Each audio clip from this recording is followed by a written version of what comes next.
দক্ষিণ এশিয়ায় সর্বোচ্চ দামে এলপিজি কিনতে হয় বাংলাদেশের ক্রেতাদের।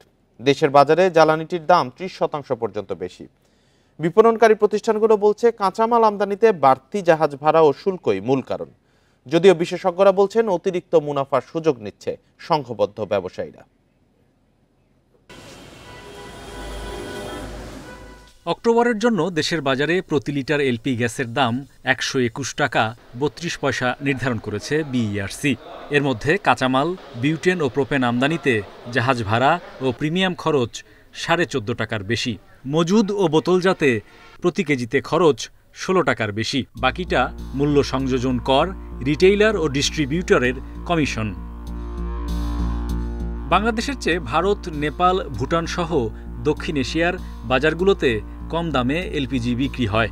সেসব বাজারে দামের ওঠানামাও কম দেখা যায়। তো ইন্ডিয়াতে একটা ৪০,০০০ টনের সেল করে ওই ৪০,০০০ টনের জাহাজ ডেপ্লয় করে ওইখানে হয়তো ৩০,০০০ টন বিক্রি করলো, আমাদেরকে ৯,০০০ ১০,০০০ দিয়ে তারা মাদার ভেসেলটাকে ডেপ্লয় করে।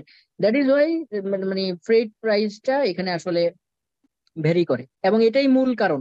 ফ্রেটটার উপরে এবং ডিউটিটা, এই দুইটার উপরে বেস করে আসলে প্রাইসটা চেঞ্জেস আসে। দেশে এলপিজি খাতে বেসরকারি বিনিয়োগ প্রায় ৩০,০০০ কোটি টাকা। বাজারে বিপণন হচ্ছে ২০ কোম্পানির সিলিন্ডার। বিশেষজ্ঞরা বলছেন ন্যায্য দামে রান্নার এলপি গ্যাস মিললে চাপ কমবে প্রাকৃতিক গ্যাসে।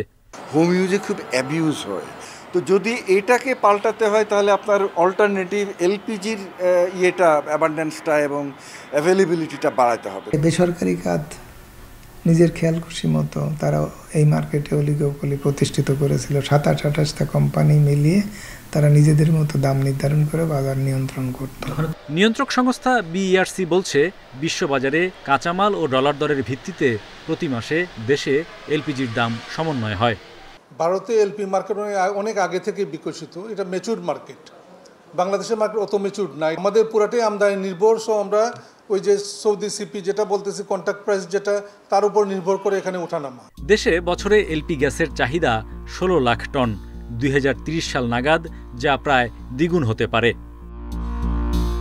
Hari Saha, independent news, Dhaka.